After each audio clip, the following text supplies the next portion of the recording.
Scoring time. Hello, recorders. I'm reporting to you live from Fan Expo Portland, and I got an amazing guest with you. I am here with Colt Levy. He's fresh off the success of season 1 of Chainsaw Man. He was also in My Hero Academia and a few other projects. How you doing, sir? I am doing excellent. Thank you so much. How are you? I'm doing really great. It's really cool to see you again. Anyway, let's continue off from a question I asked you in San Francisco last year. Did you manage to finish God of War Ragnarok by now? So I have, and I absolutely adored the ending. It blew my mind. I made sure to rap to get both credits. You know, the double ending.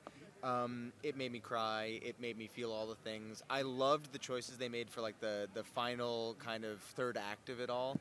And I'm very curious to see if they will choose to branch out further from here or not. But I loved it. Yeah, I love the game too. Anyway, let's talk about Chainsaw Man. How do you feel like on the day they announced the casting that you were even trending like hashtag congrats, Ryan? That was wild. That was actually one of the most surreal parts because, you know, I knew at that point there would be excitement over the role itself, but I didn't expect people to be so kind and supportive to me and my experience with this character. So that was like a genuine shock, and I'm just so grateful. And truly seeing how many people have been connecting with the character since we've been able to do it, like, it means the world to me. It's amazing. Well, I've been so happy for you. And let's before we wait for season 2, are you like hoping that maybe there's like a Chainsaw Man video game? Oh, that would be so cool. Oh my gosh. I mean, in my wildest nerd dreams, of course, because I'm also just a crazy gamer and would love to play it. And as we're waiting also for more episodes, do you still like keep in touch with the manga? Or you feel like now that you're cast as the main character, do you feel like maybe I should wait until I get the script? No, I mean, because I'm so in the bag with this, this story, I love it so much, and I honestly don't think I could even wait if I tried. I need to know about what's happening in every chapter, and the fact that, like, we have to wait a week, I'm like, because it's been so good. And honestly, what I think helped me bring work to the first season was how much I knew was coming down the line, and being able to prepare for it where I normally don't was a unique opportunity. So to be able to continue to do that's going to be fun. And actually, a thing that I found interesting is that you actually don't record the episodes like all at once. You wait like 1 week just before you guys are about to stream on Crunchyroll. What's that mean for you as an actor?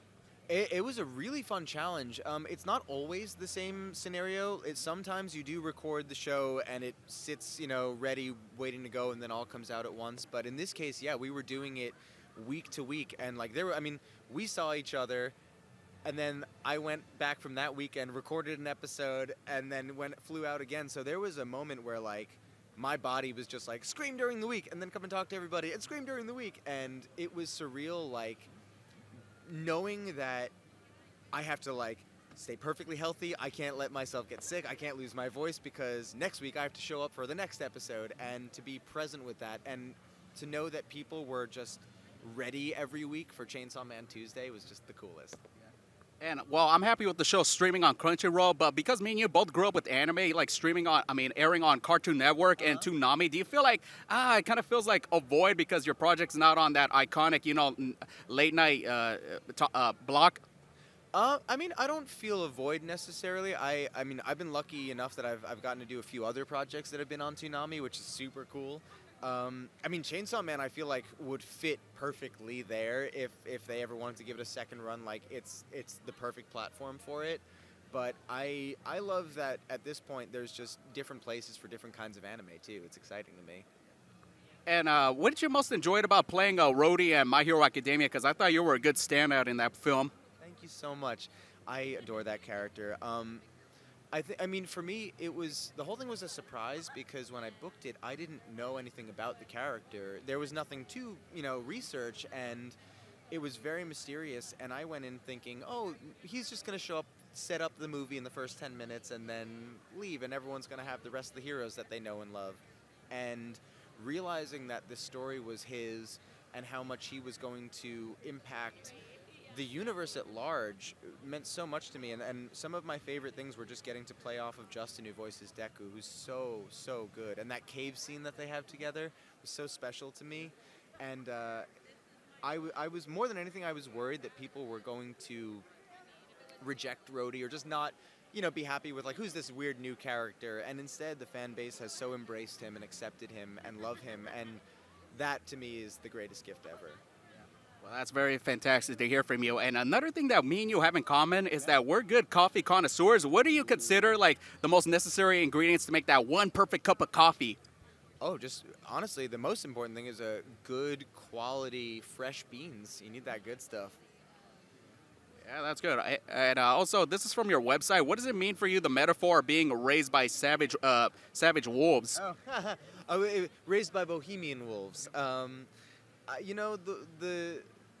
The idea behind it is my parents, my family has always been incredibly supportive and creative and in the best of ways wild and feral in the sense of my parents never, put walls around my experience. They let me express myself and discover myself. And I was digging up holes in my yard being like, I found a dinosaur fossil. And they're like, great.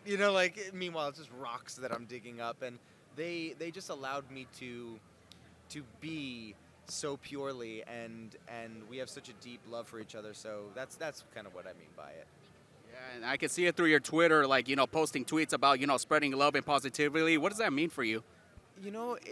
It's really that simple as I think that deep down we're all feeling the same things, whether it's the highest highs, the lowest lows. Nobody escapes feeling vulnerable or alone or scared or lost. And I'm lucky enough that I'm at a point where, for whatever reason, if I have a platform and people are willing to pay attention and see what I have to say, one, I'm grateful to have that, and two, I feel there's a responsibility to put good energy out into the world and let people know that they're seen and loved and valued, and that it's not just because the internet, it's really easy to just think you're a PFP or a number, or it takes away so much agency of being a human being, and I just want people to know they're seen and valued.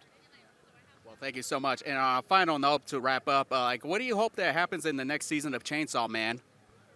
I just hope that, one, it happens because it hasn't been announced officially, so I hope we get to do it, and I hope that the animators at MAPPA are given some time to actually rest and also then, do as beautiful a job as they did with the first season, because the animation, everything's extraordinary. So if they can stay as faithful as they have been, we all win.